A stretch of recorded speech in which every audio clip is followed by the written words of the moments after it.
Fala pessoal, professor Wallace falando, certo? Para mais uma aula de educação física.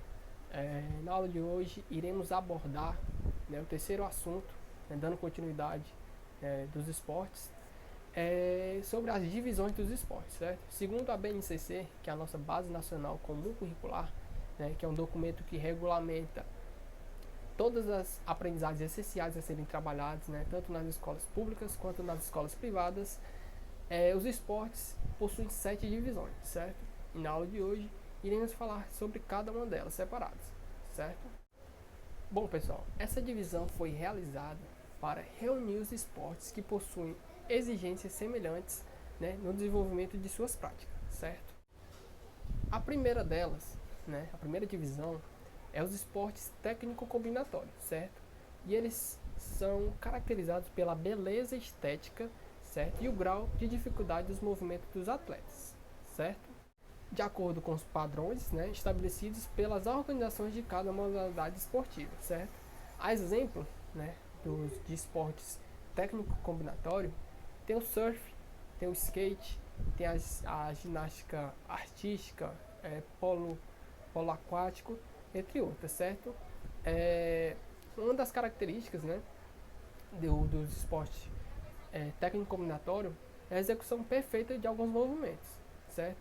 A exemplo do skate, para se pontuar, em uma manobra dentro de um campeonato, o atleta deve executar perfeito movimento, e quanto mais difícil, quanto maior o grau de dificuldade no movimento, maior será a sua pontuação. Exemplo também no surf, na ginástica artística, no polo aquático, com os movimentos executados pelos atletas.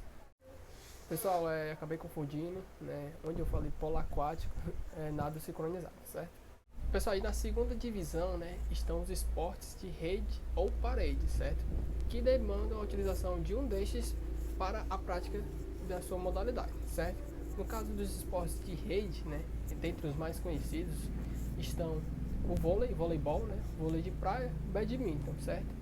E nos esportes de parede, o mais conhecido é o squash. Não sei se vocês já ouviram falar, que é um esporte onde um atleta, com a raquete, passa a bola, tocar na parede para voltar para o outro atleta, certo? Pode ser praticado individual ou em dupla. Bom pessoal, e na terceira divisão, estão os esportes de marca, certo? Onde são caracterizados pelos recordes, onde os atletas devem marcar o melhor tempo, o melhor peso e a melhor distância, certo?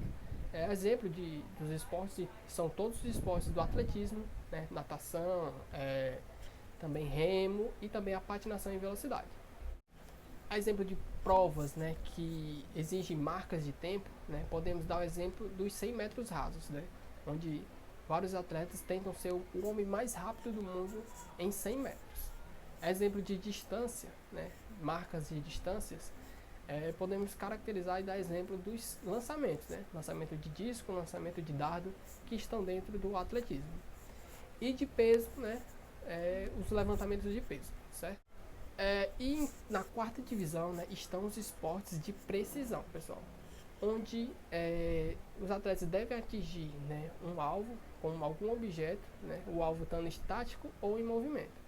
A exemplo de alguns esportes, de precisão, está o golfe, onde o atleta com o taco deve acertar a bola, nos buracos, e os esportes de tiro, tiro esportivo, certo? E em seguida, existem os esportes de invasão ou territorial, certo? Provavelmente são os esportes mais praticados, no mundo, onde os atletas devem atingir, dentro do campo, dentro da demarcação do campo de cada modalidade, a defesa do adversário, certo? E assim fazendo-se pontos, Exemplos, temos o futebol, que é o esporte mais praticado em todo o mundo, onde o atleta deve conduzir uma bola até chegar ao gol do adversário. Também futsal, handball, entre outros também esportes de invasão, certo? E também, pessoal, existem os esportes de combate, certo? Onde o objetivo do atleta é vencer, o oponente através de toques de desequilíbrios, imobilizações, né, ou então exclusão de determinados espaços. A exemplo, quando a gente fala de esporte de combate, logo vem à mente, né, lutas. Então são praticamente todas as lutas consideradas esportes, né? A exemplo, o jiu-jitsu, que através de imobilizações o atleta faz a marcação de pontos, né? Judô, né? A exemplo de exclusão de determinação de espaço, existe o judô, né? Onde são dois atletas, onde um atleta tem que tirar, né, o outro de determinado espaço, certo? São praticamente todas as lutas, né? Taekwondo, boxe, jiu-jitsu, judô, enfim, praticamente todas as lutas estão dentro dos esportes de combate, né? Onde o atleta faz a utilização de mobilizações, desequilíbrios, toques, né? Para fazer a pontuação dentro de determinado campeonato. E para finalizar, pessoal, né? As divisões dos esportes, né? Existe os esportes de campo e taco, certo? Onde o atleta, né, com um taco, arremessa a bola o mais longe possível, né, para outra equipe, podendo ele dar o maior número de voltas nas bases, certo? A exemplo, né, dos esportes de campo e taco mais conhecidos é o beisebol, certo? Existem outros esportes, porém não são tão conhecidos como o beisebol, certo?